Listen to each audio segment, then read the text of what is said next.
Hello. How's it going, people? Welcome to the stream. Welcome. Hope everyone's having fantastic Wednesday. And I must say, in terms of Arsenal, nothing is looking good at the moment. Genuinely nothing. It feels like it's going our way. Nothing is going for us. And it looks like it actually could be curtains. And on top of that, my camera is out of focus. What the hell is this? Anyways, it doesn't look too great because Odegaard will be out for quite some time. It looks like Odegaard will be out for quite some time, and to be honest, there is the big question. What does Mikel Arteta do to replace him? Because that is arguably at the moment the most important and most mind-boggling question everyone is asking. They're giving their suggestions and everything, so we're gonna talk about that today, of course, and everything. So if you're new around here, of course, don't forget to smash thumbs up, don't forget to subscribe, hit that bell, get live interactive in the chat or in the comments if you're watching this as a playback and all that stuff. And to be honest, we're not gonna drag this too long because there is some stuff to talk about. So we're gonna definitely kick things off, obviously, with the issue at hand, which is Martin Odegaard. Martin Odegaard, at the moment, it's not looking good. It is not looking good. He basically dug his leg into the ground, full on weight, rolled over it, and according to the Norwegian national team doctors, he has revealed that Odegaard's injury usually takes minimum of 3 weeks to heal. It is doubtful he'll be fit to be in the Norway side next month, obviously. Obviously, since we have 7 games as well. We have 24 days of games again after international break. And then again, we have another goddamn international break. How insane is that, if you ask me? That is actually kind of wild. But nobody can complain because everyone gets injuries. And to be honest, everyone knew the schedule before because it's been like that for pretty much 4 years. Only thing you can, an only person you can blame basically is Edu and partially Arteta and maybe Kroenkes as well on top of that. Odegaard had extreme pain and he was very worried as well on the pitch. So at the moment it says that it's minimum 3 weeks, which means he will miss at least the first part, the games until the next international break. Obviously, rumors also straight after injury came out that Norway already is preparing for next international break without Martin Odegaard, which also makes a lot of sense because he won't be out for 3 weeks in my opinion. He will miss more. In my opinion, he will miss 5, 6, if not even 7 to 8 weeks because he will heal in about 4 to 5 most likely, unless it's something really bad. And then on top of that, at some point, obviously he needs to recover, get into practice and everything. So it will take quite a bit of time, to say the least. And if he has a massive swelling on that leg as well, it kind of can disrupt the scan, so you kind of don't know sometimes the full extent in a way. So it could be quite worrisome for Arsenal in the long run. And to be honest, we have a very rough schedule coming up, and losing Odegaard at this time, it is very, very bad and very, very awful in that sense, obviously. There were talks that the scans, basically MRIs, ultrasounds and everything are gonna happen today, tomorrow, and everything will get confirmed what is what. So far we haven't heard much about it, but obviously some point the news will come out and everything will be done and dusted, and we will know how long we have to live without Martin Odegaard. And to be honest, something similar is with Calafiori. He had that freak injury here for Italy when they played against France. They said that this week they're gonna do scans and all that stuff, and still no news on that as well. So that is the big question. What is happening with Calafiori and how long Odegaard also is gonna be out for? And at the moment it's not looking good news because if you look at Arsenal's schedule, we have very rough schedule to say the least. We have upcoming games. We have Spurs this weekend already in 4 days. Well, 3 technically. We have Spurs away, Atalanta away, Man City away. Then we have Bolton at home, which should be a cakewalk. Should be, by the way, because it's the cup and we know how we all do in cups in 3rd or 4th rounds. Leicester at home. Then we have, of course, PSG at home and Southampton at home. Then we go to another international break. So basically, let's just count from today, 21st of September. 3 weeks, that's 33 basically. That would be the 2nd of October. So Odegaard for sure will be out with injury until Southampton game, which includes Southampton, which means those are the 3 weeks. They are at best saying that now. So he will miss at least 7 games. Now then there is a 2-week break until the game we have Bournemouth away after international break. And I'm not sure Odegaard will be even back by then. I'm not sure Odegaard will be back even by then. Because my assumption is Odegaard will be back, I would say mid-late October. Mid-late October at best. And that means he will be back around Donetsk, Shakhtar, Liverpool time. But he will be only back from injury. He will not be game fit. Which is also a big issue because if you look at this, after second international break before the third international break, which we have in November, we again have very rough schedule. So obviously Southampton at home, and down, here we go, October. Bournemouth away, Shakhtar at home, Liverpool at home, Newcastle away, Inter away, Chelsea away, and then we head into another international break. So at best, legitimately at best, Odegaard could be back for Shakhtar game, maybe at home, maybe Bournemouth game, because it's for more month and one, so 5 weeks from now, if we are lucky. If we are lucky, if it's nothing too serious, because they're saying 3 or 4 weeks at best, if it's the smallest. So that means at the end of the day, if it is worse, he will miss also the games until the third international break, which we have in November, which instantly means that we are screwed. We are royally screwed. And to be honest, many people are saying, oh, you'll be fine. Some people, we will be good because Merino will be back. We will have more midfield depth, then we can rotate a bit more. But to be honest, everything falls on Edu, Kroenke, and Arteta. 700 million spent. No backup. No backup for Odegaard. How are you going into a season without a backup for one of your main guys? Because you never know what's going to happen. Last season we avoided all the injuries pretty much you can imagine. Let's be real. This luck wouldn't last. Genuinely, it should not last, and it isn't lasting. Basically, the luck has run out, and we are basically playing with fire at the moment. And it is nothing great. Genuinely nothing great. So all remains to see what's going to happen with that. But, oh boy, I don't know even how to state all these things. But let's be real. Odegaard comes back. Question is when. My guess is, as I said, around Bournemouth Donetsk Shakhtar game. That would be the fastest we could see him back.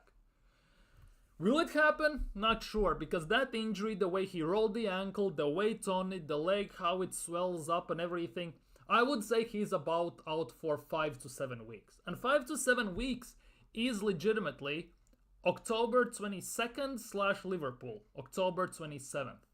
That's when he should be healed, if everything goes according to plan. Then you need about a week or so to get into gaming shape. Again, week 2, then it's Newcastle away and Inter away. So basically we are looking at nothing great, let's just say the least. And now everything at the end falls on Edu and Arteta. And obviously on the Kroenke's as well. But not as much as I want Kroenke's out. On a level, it doesn't fall at the moment on Kroenke's. Yes, they didn't give money this transfer window to provide a backup for Odegaard. But obviously it also falls on Edu. We loan out both of our potential number 10 backups. One sold, one loaned out. And we don't bring in a backup. That is where Edu falls short. Obviously, much of that has to be stuck on Kroenke's as well. Mostly because they didn't give the money. They didn't give the money. But the argument, and this will be me playing in a way devil's advocate here. I will genuinely play devil's advocate here for Kroenke's by saying that Kroenke's we're not obligated to give money. Yes, we are this close to challenging and everything. But why would Kroenke's give Edu more money if they have given him 700 to 800 million already? Why would they do that? Because they have given him 700 to 800 million.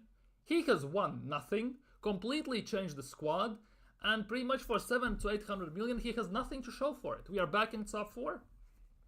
Okay, cool. What then? No trophies, no nothing, no merits to show for it. No trophies, no honors. And that is a big issue.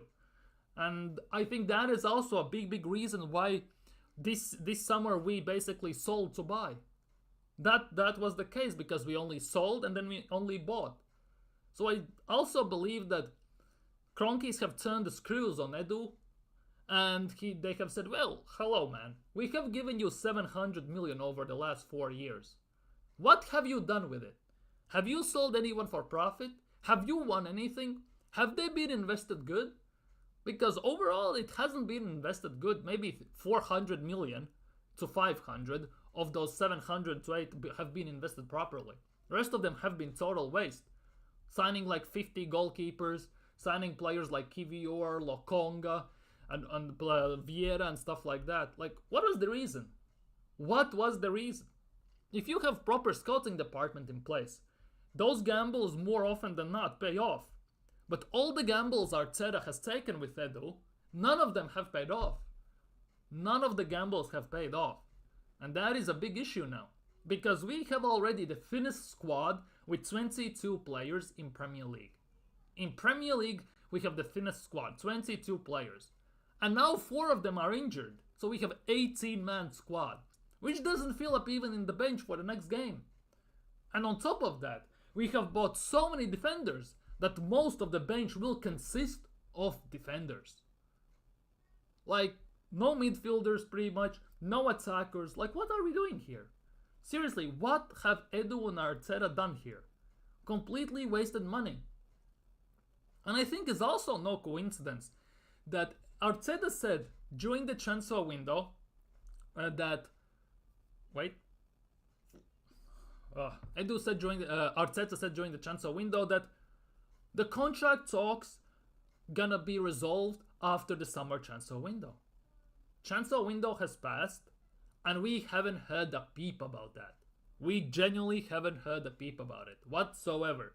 So there also the question raises, will he resign? Because there are rumors that Arteta is asking for nearly 20 million. To nearly 20 million for his job. He has won nothing.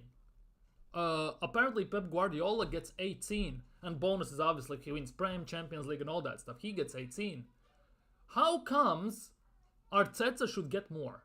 What has he done at Arsenal to deserve a bigger contract than Pep Guardiola?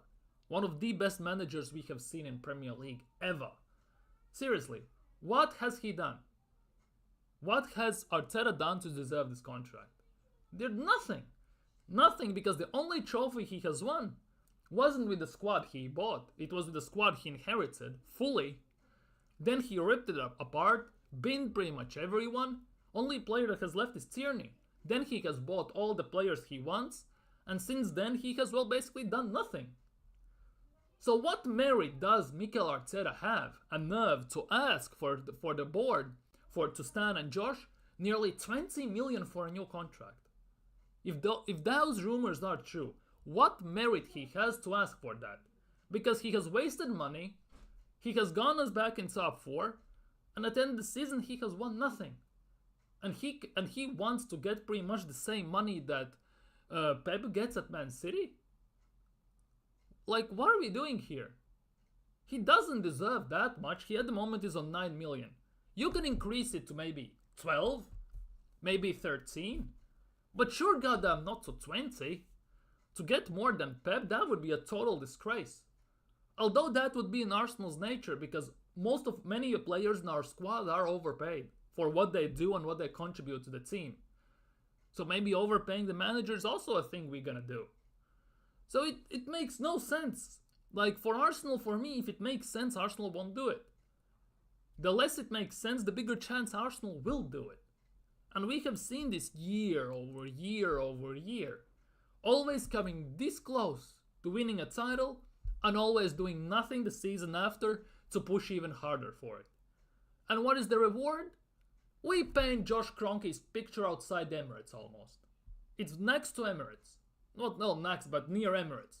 That is the reward we do.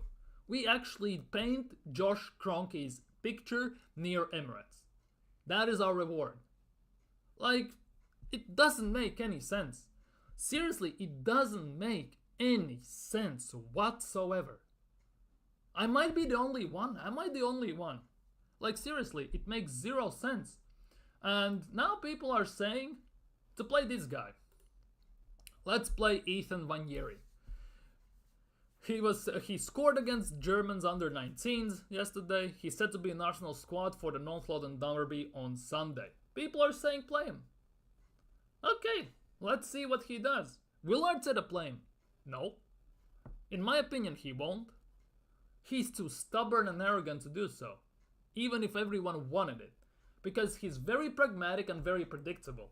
So bigger chances than not, we will see Havertz in midfield, Trossard in a number 9, and then Martinelli on one wing, Saka on the other wing. And then we will have double pivot of Jorginho and Partey. He's very predictable. He puts out the same 11 every single game, pretty much. He makes the same 3, not even 5, but 3 subs every single time. Like, what was the point to introduce 5 subs if Arsenal almost never use them? Oh, but we have no bench. Oh, but we have the fixed bench we got sold 2 years ago. Where is it? Where is the fixed bench? Because more often than not, when we put on our bench players, the quality of the team drops by 50% instantly. Our backups are not good enough, but we sign players everyone wants. Okay, cool. How comes you cannot get rid of them then when you don't want them? Nobody wants our players. They rather take a loan with option to buy. Someone takes loan with obligation to buy if we get lucky. Like, how is that a thing? Who is running this club at the end of the day?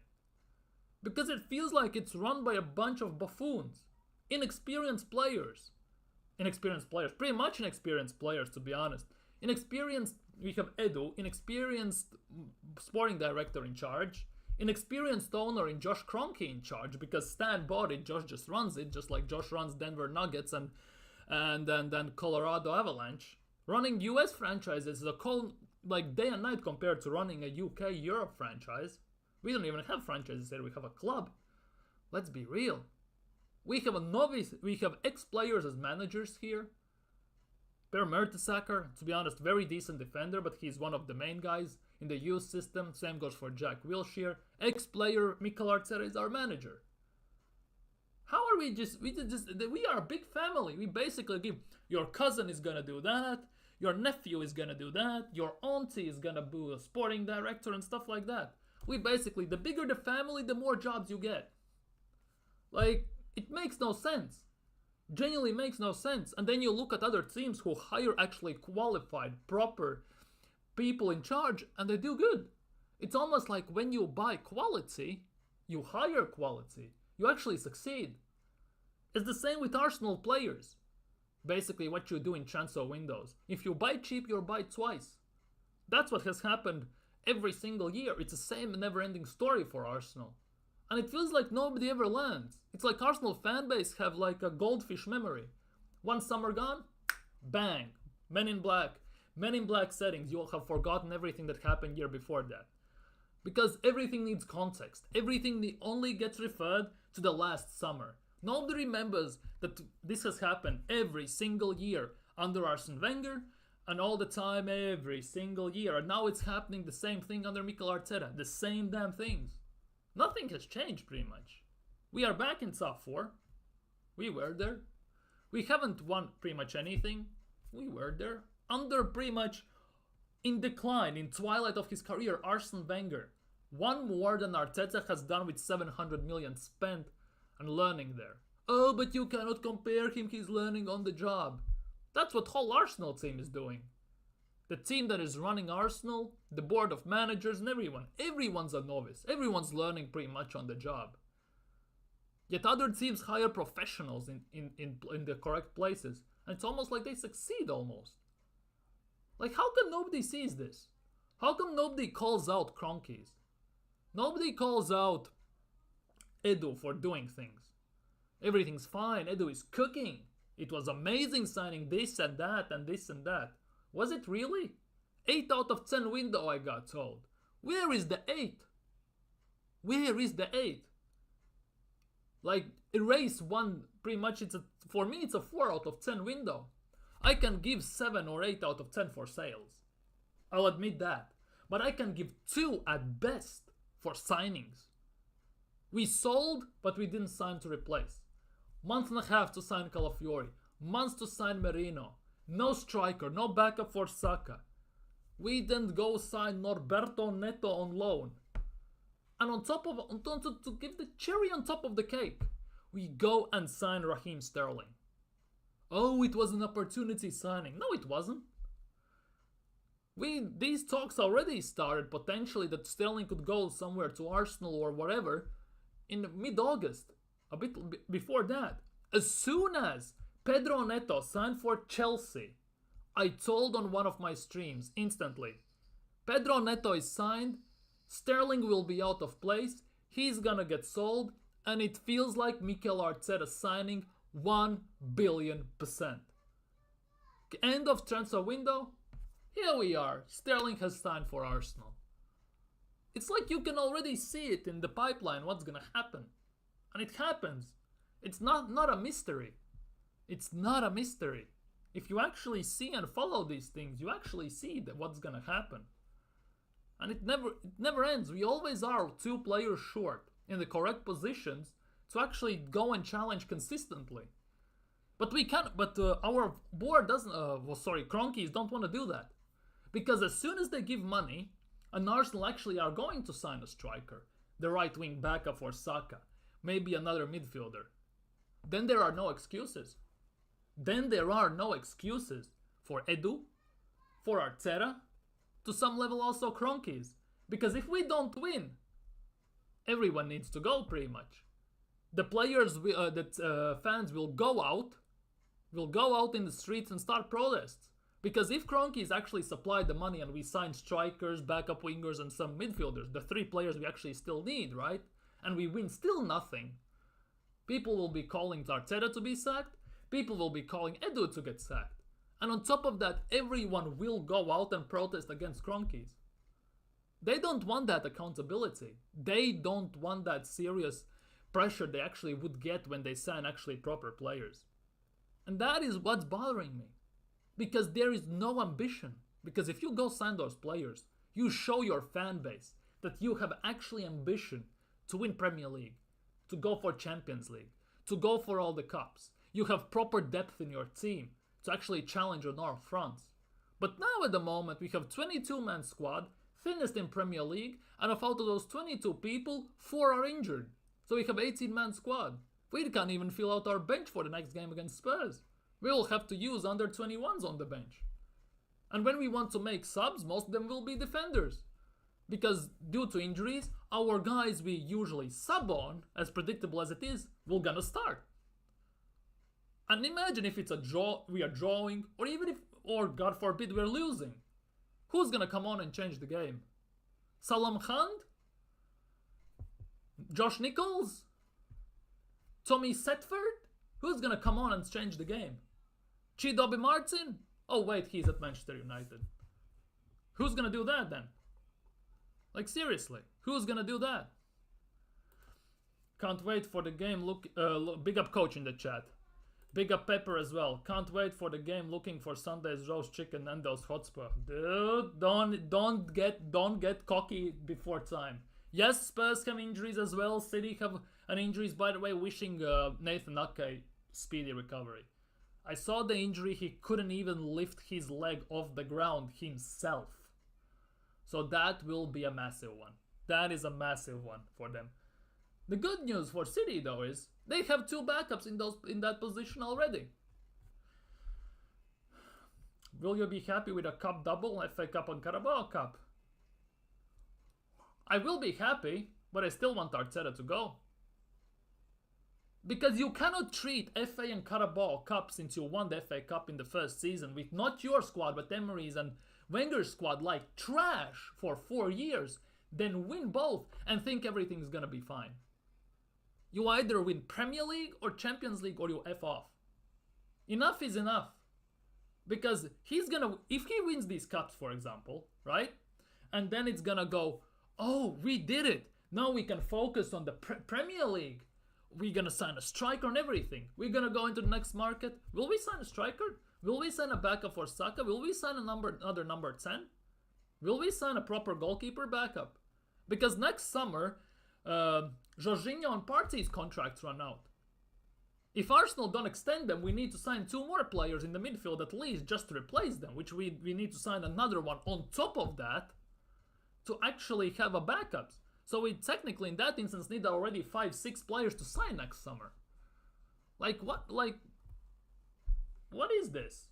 Company got Burnley relegated and got a big job like Bayern. Do you think Mikel hasn't signed a new deal because he might? Genuinely, the fact that he hasn't signed, that the new deal hasn't been revealed yet. It might have been signed, but they're just waiting for the opportunistic moment to announce that he has signed. Either we lose to Spurs or City, just to take off the pain in a way. Like, you know how PR works at Arsenal. Or he hasn't signed. He's gonna be holding off. Because, in my opinion, this summer specifically, Arteta is not at fault that we didn't sign certain players. He got screwed by Edu and Kroenkes. This window specifically is more on Edu and Kroenkes than Mikel Arteta. Previous ones, yes, you can pin it to Arteta for signing certain players. But this window specifically, no. I legit think he is gonna sit there till the end and then decide. Because first season we finished second. 8 points behind City. 5 points. 5? 5. Yeah, 5. He said himself that in the summer he can consider quitting, resigning from Arsenal. So how comes he didn't think about it the second time we came second? If he has thought of that, there's definitely some sort of seed in his mind for it to grow. And this transfer window that just happened, 100% would be like watering that seed for it to grow, to spread its roots into the mind of Arteta, to kind of expand as well. I strongly believe that also that could be the case. Either he has signed and it will be there revealed at PR opportunistic moment for Arsenal, or he hasn't signed it and he's gonna hold it off till the last second and then decide. One of the two things. We versatility football club. Trossard and Martinelli will be the impact players. They cannot even be, one of them cannot even be an impact player. Because one of them has to start pretty much. It depends what Arteta puts out, obviously. Pause. But overall, Sterling, Havertz most likely, and Saka. So those two will be your impact subs. Where? He's not gonna take off Havertz because he never does that. To be honest, Arteta could be like, since he is very stubborn in his ways, we have seen it before, he's gonna put Havertz in the midfield. He might put Havertz in the midfield. If Jesus is not fully fit yet, he's gonna start maybe Trossard as a 9. He can do anything like that. He has played Trossard in midfield. Who knows, maybe he will play Trossard as number 8. We have all seen that as well. Arteta does things he has done before. Most of the time. He's not a manager who takes bold instances. He isn't bold. He's the best looking Spaniard as the super mutants and everyone will tell you. He's not bold, but he is not gonna make bold decisions. He's gonna stick to something that he knows and be very conservative in this instance. He's not gonna be very like kamikaze type of manager who's gonna change, for example, formation. Who's gonna play certain players in certain positions. He's gonna go for what he knows. So either it's Havertz in an 8, Trossard in an 8, double pivot, for example, of Jorginho and Partey, and then Havertz is gonna play as a left-sided 10, a right-sided 10, instead of Odegaard. He's gonna go with something he has done before. I don't think he's gonna go out of the blue into somewhere. Saying that though, all of our attacking forward players besides Saka hasn't gone on international duty, right? So he maybe is doing something behind closed doors and training and maybe making some new tactics. I can play devil's advocate in this instance as well, who knows? But the evidence from the past leads me to believe that he will do something he knows. He's not going to be bold and unpredictable. He's going to be very predictable in that instance. I know Jejuri is split on Mikel, but the players love him like Saliba, Saka, etc. So if Mikel leaves, they might follow him out. To be honest, Saliba will leave even if Mikel stays. 1-2 years without us winning nothing, Real Madrid will take him. Already telling you that now. Same can happen to Gabriel, even to Saka at some point. The penny will drop. He's not gonna sit here his whole career like Harry Kane and basically win F all. He's not gonna do that. At some point he's gonna go as well. And there will be teams that want him, 100%. Same goes for Martinelli. Although he is genuinely very bad at the moment, but still. It will go for most of our best players. It won't last. Sterling, Jesus, Saka, Martinelli, and Trossard impact. Well, we'll see. Hold on. So where you're playing Ranieri then? You all are the advocates for this guy to start the game against Spurs. So where is he playing? Left 8? Or where? What do you mean 1-2 years, bro? We haven't won 5 years and they still signing new deals. Yeah, they signed new deals 2 seasons ago. Saliba's contract runs out in 3 years. In 3 years his contract runs out. So this season, we win nothing. Real Madrid will come sniffing. Pause. Okay, he has 2 years left now. 1 more year, last year of the contract. 100% at some point it will happen. Unless we start winning, they are not gonna stay. Because if you are a player with ambition, you wanna win trophies. You wanna succeed. You want merit to your name. You wanna leave a legacy behind. Not to be known a player for a good team who was almost there but no cigar. Basically like Harry Kane. Was the same at Spurs on multiple occasions. He has lots of individual trophies. Top goal scorers, golden boots and stuff like that. But what has he won with his team? With England? With Spurs? With Bayern Munich? So far, nada. Yet, he still gets regarded as one of the best goal scorers out there. Like, it cannot last. At some point, something has to give. Sometimes the hardest thing is to say you have to let go. And at some point, not just with the club, but at some point they will come to those terms. If they want to win, they want to succeed, and they want to win something. If we don't start winning. At some point it will happen. Enough of this sentiment crap. Where, oh, he has been a good servant to the club, let's extend his contract for a year. Because for players this is also a job. If you don't succeed in your job, if you don't get promoted in your job, goodbye. Same goes for a board. You don't succeed, don't win trophies, don't show improvements, goodbye. Generally, it's so nuts how overprotected in this fan base is Mikel Arteta. Our players get overhyped, and people genuinely think that there is no chance in hell that our best players will leave at some point. Hello? From what planet you are? Nasri, Cesc Fabregas, Hleb, who else is there? Van Persie, Thierry Henry, and so on, so on, so on. Our best players, because we couldn't win anything besides FA Cup specifically, maybe not as much for Cesc and Thierry Henry, but for them it was the Champions League because Arsenal never won it. But for other players, they all left because Arsenal were winning nothing. They go to big teams and shocking things, they instantly win. How comes many players at Arsenal who have won pretty much nothing leave Arsenal and all of a sudden they win something? Kolasinac pretty much didn't win anything at Arsenal. Pretty much nothing. He went to Atalanta. Bang, Europa League. There are numerous of those. I'm not just a Bellerin. Countless. Aubameyang as well. Okay, he won at Arsenal some things, but he goes away and wins more.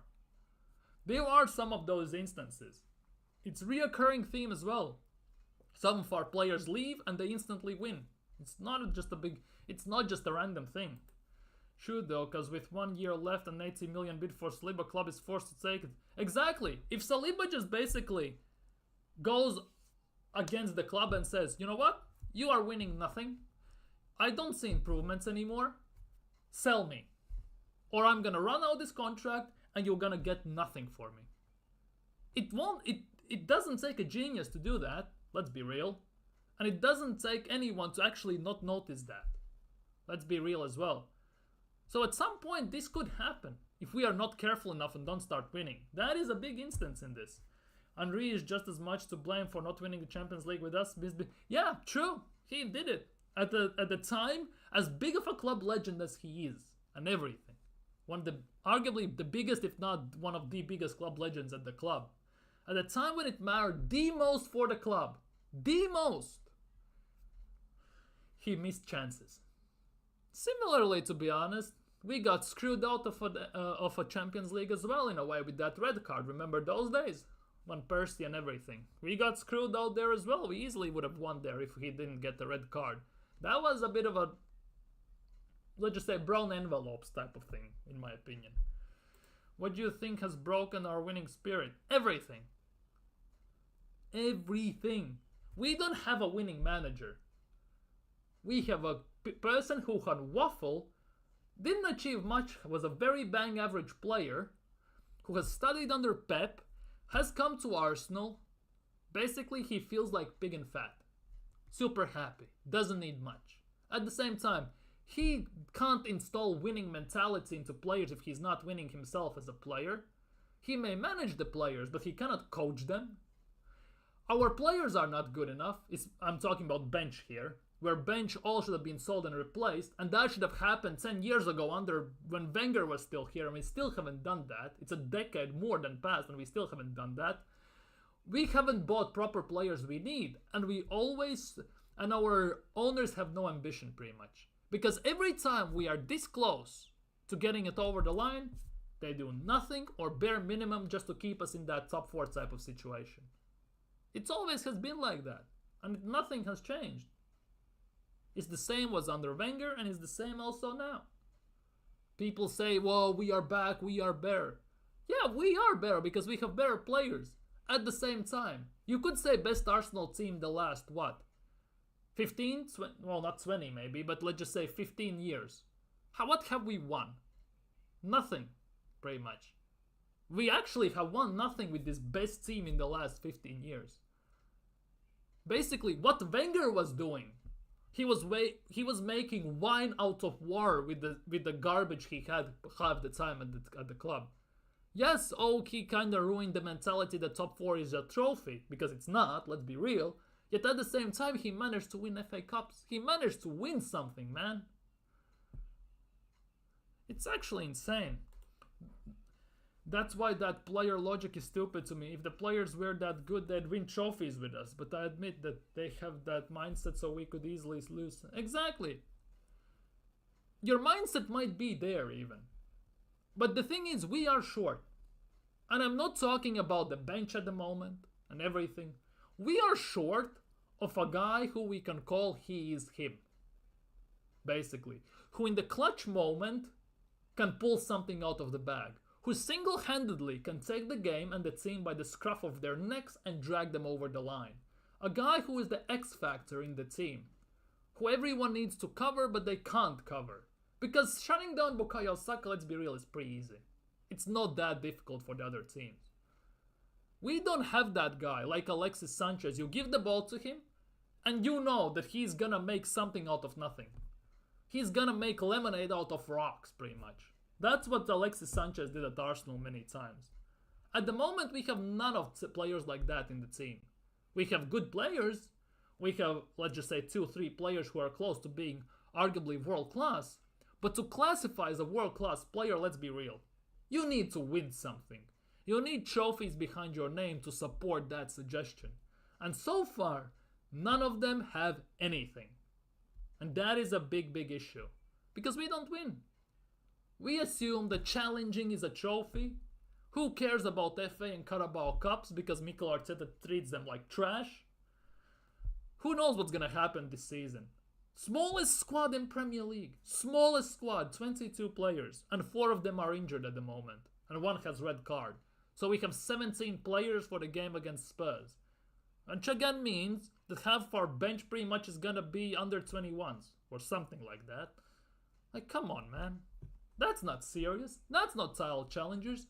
That's top 4 challengers at best. And now Odegaard is gonna be out for 5-6 weeks, if not more. Let's be real. It's actually insane. It took us... How comes we still haven't replaced Aubameyang? Still haven't replaced Aubameyang. It's been 4 years, still haven't replaced him. It took us more than a decade to replace Patrick Vieira, and we still didn't do it properly because we had those Flaminis, Coquelins, Diabis, and stuff like that. Until we got Thomas Partey. But again, as good as he was, injury prone and let the team down just because of the injuries many times. We haven't replaced that. We always used to have a team which everyone feared because we had insane strikers. Think about it. Ian Wright, Kevin Campbell, may him rest in peace.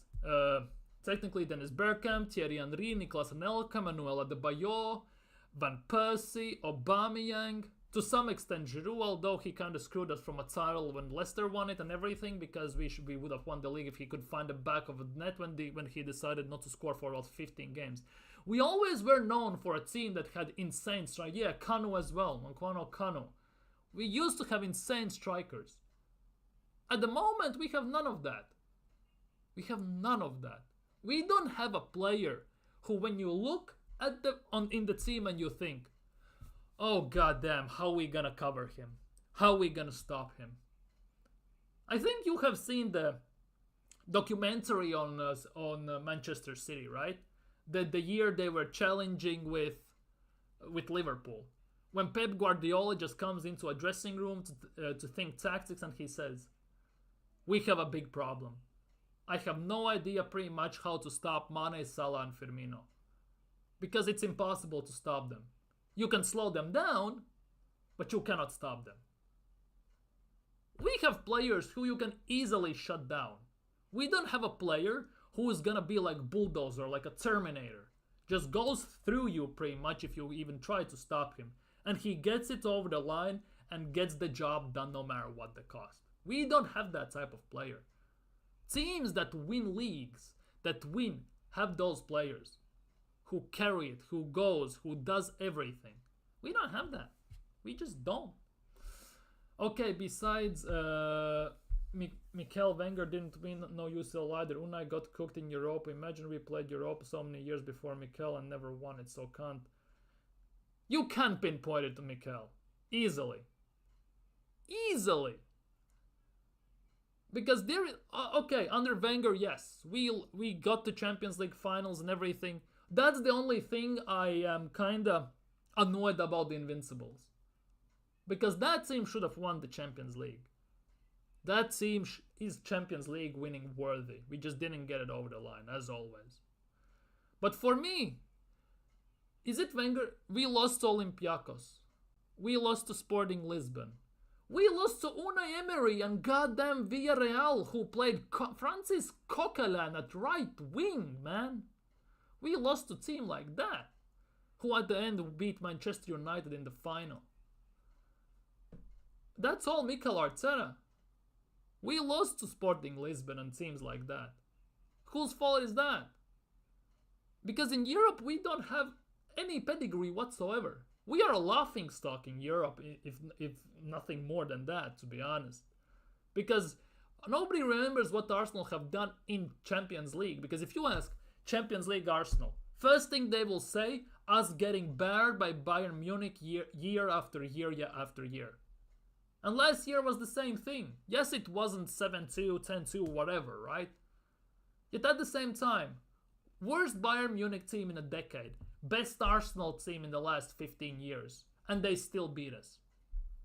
Bayern Munich nearly get past Real Madrid as well in the Champions League semi-finals.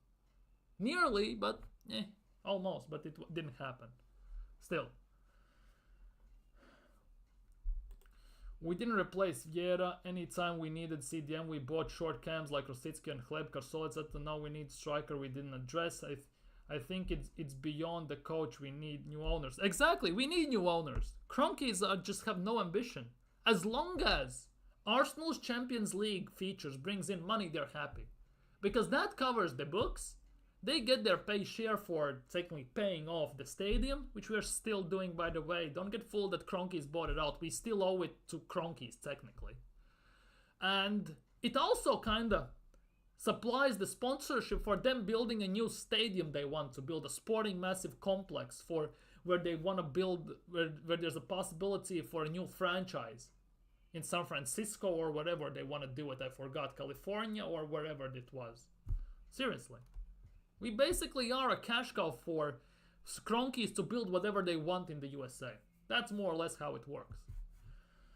But yeah, to be honest, signing short cams like Rosicki, Hlebka, Sorla, magnificent. Imagine we had Santi Cazorla in our team right now for that left number 8 role. Imagine what we could do. Because that type of player we are really missing in our team. 100%. We are missing that player massively. We don't have a deep lying playmaker, distributor. We don't have that. We used to have it. We don't anymore. We need that. Because our only connection from defense to attack is basically Odegaard. To some extent Thomas Partey, and that's about it. Nobody, because Cazorla, what he did with the ball, that was something completely different. We got false strikers, yeah. We have fake false strikers. Havertz cannot head a ball for 6'4" guy who needs 10 chances to score 1 goal. And Jesus has said himself on national TV or whatever the interview, his main thing isn't scoring goals. So how comes you think they can win you the league? How comes you think that? How comes? Havertz yesterday missed from 3 yards out, empty net goal. From 3 yards out, he shot it over the bar. 3 yards out, man. And that guy is gonna score 20 plus goals in Premier League and win us the league according to Top Gooners. Hello. For me as a coach, the club is messed up. The academy has Wilshere Mertesacker there. Where's the... To be honest, we have our ex-players as our coaches. Okay, cool. But, to be honest, for those players to grow, to develop, to become good, don't you think that proper management and proper coaching for those players would be proper managers? Not some wannabe managers who oversee things as ex-players. Obviously, ex-players can be good managers. But overall, you need like experienced some managers. Yes, you can give jobs to unqualified, the ones because they start there. But you need someone with a proper thing who can do proper things. It's weird. It is hella weird. We don't produce players anymore like that. We bin them. We let like 22 go in the 1st of July. Which everyone pretty much has signed for other teams now. Which overall I think we could have gone 60, 70 million for if we sold them all. Especially like Cozier Dewberry and stuff like that. It's actually insane.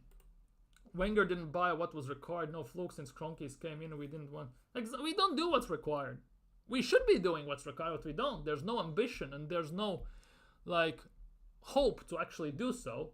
To be honest, playing devil's advocate. I'm gonna play a bit devil's advocate here.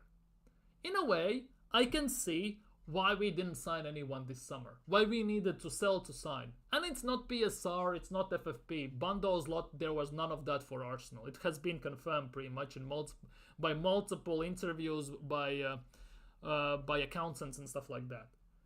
I think Josh and Stan went to Edu and said, we have given you 700 million. You have pretty much wasted more than half of that. You haven't sold almost anyone. Go do your job. You're not getting that money until you show me you can do something. And they just didn't have time to give them the money even if he did the job properly. I think Kroenke just turned the screws to Edu. So at the end of the day, that screwed up not just Edu, but also Mikel Arteta and our team for this season. That is something, that is a conspiracy theory, I'm kind of putting it out there. That Kroenke's didn't give money to Edu because they want to see him doing his job. Not just riding jet skis, cooking meat and everything. They want to see him do his job. And he has done less than a half-ass job so far, to be honest, over the years. Arsenal UCL history is not Mikel's fault. Come on, bro. We don't have history in UCL, not because... I'm not talking about that it's Mikel's fault. I'm talking about Champions League in general. Because people say, oh, Arsenal are scary. According to Opta data and all these things like bookies and everything, Arsenal are third favorites to win Champions League this season. Last season we were third, second, fourth, whatever. On what grounds we are that high? On what grounds? On what grounds we are that high to win Champions League? What proof you have that we can get it over the line? We have never won Champions League. We should have gone out to Porto, let's be real. It was a disgraceful performance in Porto, where we didn't have pretty much a shot on target. It was disgrace. At home, it had to go to penalties. We do well against Portuguese teams. Let's see how we do against Sporting Lisbon, again in Champions League. And that game is in Portugal as well. when we were in Europa League, we half-assed, lucked out our way with an own goal to make it 2-2 in a away game. Then they took us to penalties at home. We got lobbed for halfway line because, again, Ramsdale was focusing on goddamn pigeons probably, and we lost the game. That went well as well, didn't it? Phenomenal. Just phenomenal. We don't have any pedigree in Champions League. We shouldn't be that high up in ratings and rankings for us to win the Champions League. Because the biggest thing that you, in a way, need in Champions League is experience and know-how how to win. And we have none of that. Our players don't have none of that because they pretty much none of them have won trophies. Some of them have, but our team as a whole hasn't won trophies. So there's a big ifs in that. The Arsenal way is always creating stars from youngsters, but now we can't even do that. Do our under-21s, 23s, 18s win their leagues? To be honest, those under-23s, under-21s, under-18s, we let go 22 players this summer. Do you think it's a coincidence that Chido Obi-Martin looked at what just happened when we let them go, looked at Arsenal and Mikel Arteta and said, nah bro, I'm good, I'm piecing the scene? Do you think it's a coincidence? And then he goes to Manchester United. He gets a personal tour by Ruud van Nistelrooy, one of the best goal scorers in Premier League history, pretty much, and United legend, and you think he's not gonna sign for them? He doesn't just want to end up getting just binned like the rest of them guys got binned. Let's be real. To be honest, if you are a young player and you're looking at Arsenal, what confidence should you have that you're gonna get promoted into senior team and you're gonna get minutes? If I was a young player, I would have none. Because Arteta has not done none of that. Oh, gave few minutes to Rule Walters in a friendly and stuff like that, or something weird like that. Come on, man. Don't be daft. Managerial has played 14 minutes in Premier League in his life. And this is the guy who's now gonna come in to replace Odegaard. He's gonna save us. Really? You really think so? Really? Okay. Like the Spain coach, he started under 18s, then coached Spain under 23s, won the Euros national team. That's exactly. He coached them all through their growing up.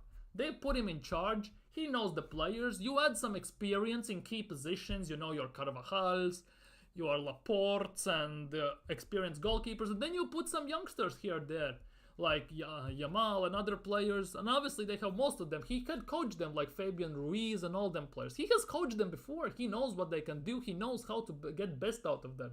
Because for me, if you are a proper manager and coach, you know how to get best out of your players and how to hide your players' weaknesses and them getting covered by the strengths of other players.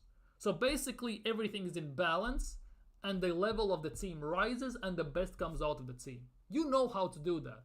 You know how to install certain aspects of the game. You know how to manage that. But so far, every single weakness most of our players have is like on the plate exposed every single game. And nothing has changed. It's been 3-4 years.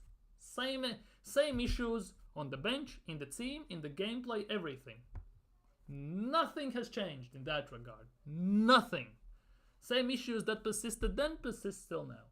And here we are now. Still trophyless after 4.5 years. In 3 months it's gonna be 5 years.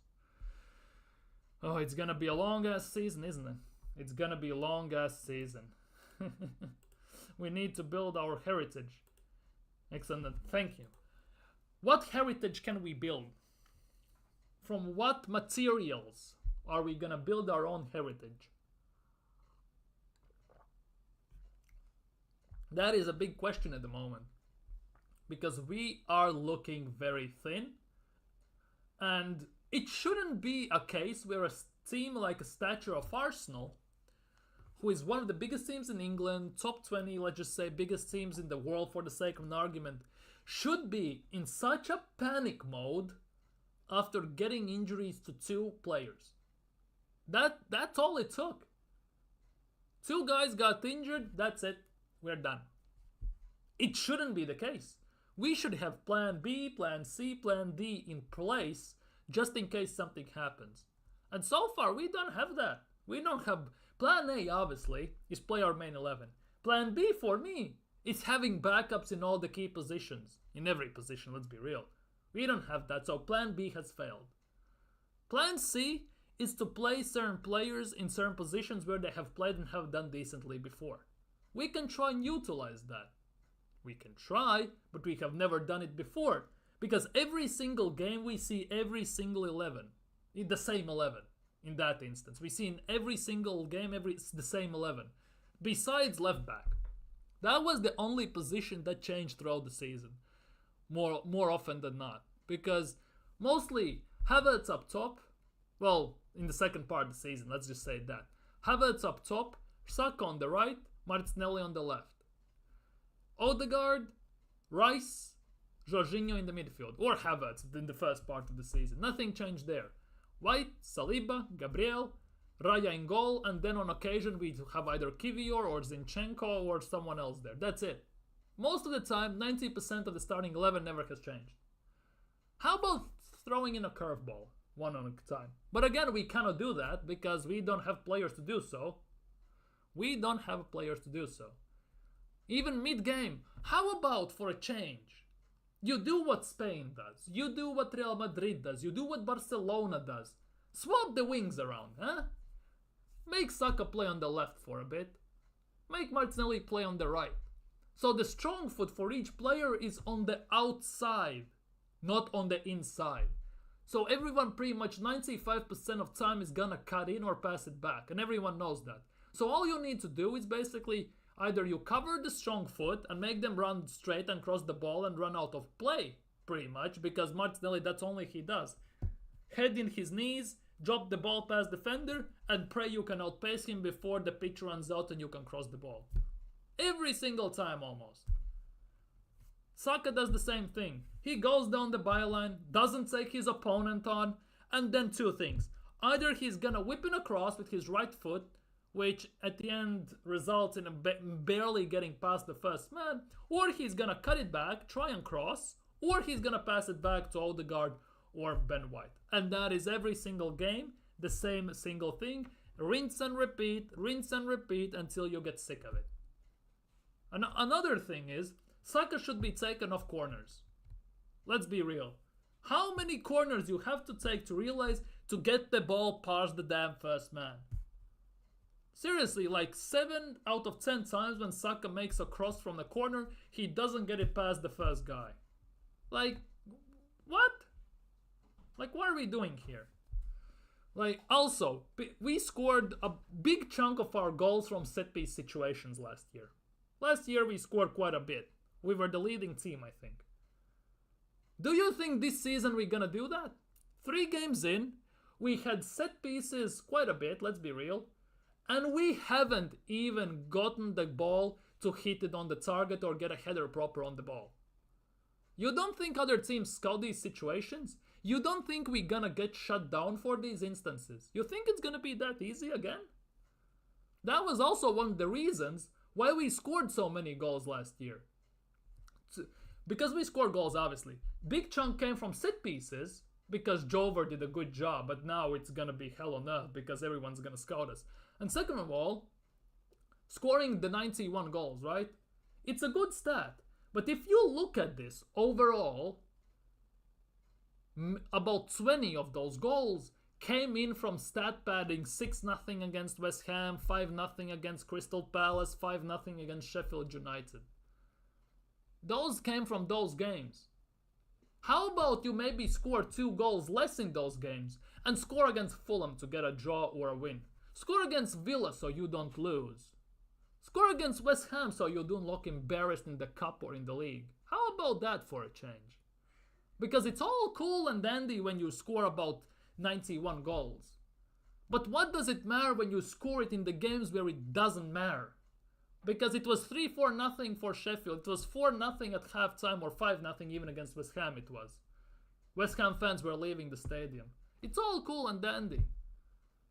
But when it matters the most, 1-7 in December, 2-0 against West Ham, losing and drawing to Fulham. How about scoring the decisive goals there? Not just stat padding in other games. How about that for a change? Because those are the games where it mattered the most, and those were the games where it was the most evident how much we need a striker, proper gunsman up top. Yet, since we scored 91 goals, record-breaking season, everyone says we don't need a striker. We're still gonna score goals. Really? Really we're gonna score goals? We spoke about this yesterday. Yeah, defense matters most. It matters. But how much defense matters if you don't score goals? Like, seriously. Because Raya pretty much this season has saved us from embarrassing start of the season and potentially having already a massive meltdown and season being over. Because if Raya doesn't make the save he makes against Watkins, and Watkins doesn't miss empty net, 100% we lose to Aston Villa. Because it would be a whole different game if they score first, they put their mid-low block, and they shut us down completely. Because we all know Arsenal cannot play against mid-blocks. If Raya doesn't make that save against Strand Larsen against Wolves in the end of the first half, it's 1 and it would be 1-1. Whole different game. Barely got past Wolves. If Raya doesn't make the save on Mayari against Brighton, we lose. On the other hand, if we have proper striker up top in the Havertz situation, let's be real, he scores. If we have a proper strike, even if we have proper player, if Saka scores that, we win. And we win that game. But again, we don't need a proper striker, right? We don't need that. We have Kai Havertz. The donkey is gonna bag 20 goals this season according to the super fans. Good defense is great, but you need the goals to win the games.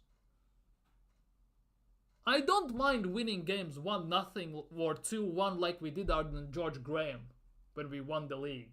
I don't mind that. Yes, the performances looked shit, but we won the league. The thing is, we can't even score at times properly. There are games where we struggle to get a shot on target. And it's still the case to this day. And that is a big worrying thing. It's actually very easy to shut Arsenal down if you are a mid-table, lower-end team. If you have players good enough, in a way, to play the style Arsenal doesn't like. It's very easy to shut us down. Porto did that last year. Luton at home did that last year. We saw how that went. We actually barely got past them. It's not that difficult to shut us down. The thing is, the teams we usually do well against are the teams who have a go at us. When we have open spaces to hit the counter, maybe if we get the ball, to make the runs and do everything. That is the game where we thrive. We saw that 2 seasons ago. The issue is, as soon as the opposing team drops the low block, 5-10 at the back, then we don't know what to do. Because we pass it to Saka, 3 players swarm him, he has to pass back to White or Odegaard. We pass to Martinelli, he runs out of the play. Barely can get the ball to Havertz, and even if we get a cross in, he's not the best at heading the ball. He has very weak heading ability in a way. He gives weak head. Wait, pause. Didn't come out right. Pause. Anyways, move on. That sounded very weird, move on. But that is the case. Good question. We have a solid foundation. Maybe Mikel has taken us this far and fair play, but it's time. That's the thing. That is what I'm saying. For me, Mikel Arteta is our Brendan Rodgers, like it was for Liverpool. He built foundations, he got this on a certain level, and now it's the time to get the proper guy in to get everything over the line. That's what they did. After Brendan Rodgers, Klopp comes in, we saw what happened. And I think that is what Arsenal should do. Simeone, Inzaghi, a manager who is proven winner, experienced, who knows how to get the job done, install winning mentality, who actually has a proper dossier to back up his requirements when he comes to Arsenal. A proper manager. Because, let's be real, Arteta get this job as an assistant. He wasn't even a proper manager. That's basically like me going to a new job interview with my CV only stating my name, my ID number, and my address, and my phone number. That's about it. Where I studied and everything. Previous jobs, job experience, error 404, information not found. That is basically how Arteta got the job. That is the thing. We need experience now for the young squad, because everyone's young. We need experience to give experience, to create experience, and we need the experienced manager for that. We built heritage by getting to quarterfinals, semifinals, playing the Champions League sizes teams with heritage. We did this in Wenger days. Getting in that 06 final was culmination of a long, arduous process. Exactly. It took us a while, but we got there. The thing is, we got screwed out of it, but it is what it is. We're not going to talk about that, just not to get riled too much. But at the end of the day, what are we doing at the moment? Because based on how we have done in Champions League, we will have to go to playoffs. We won't get instantly in the top 8. We will have to go to play in tournament in the round of 32 to get in the round of 16. Based on the injuries we have now and everything. I think Trossard on the... That's the thing. Arteta on the left side, on the right corner, wants an in-swinger. So he needs a left-footed player. So Saka is the only option, especially with Odegaard out now. That is a big thing for him, I think. I said that Saka should not take corners when I was watching England last night. How can you have a player like Trent at disposal and not have him on all? Exactly. Declan Rice for me is our best corner taker, as you're saying here from the left side. On the right side, we need someone else. 100%. Yes, I know Arteta wants the in-swinging corner, but you need a player who can cross the ball.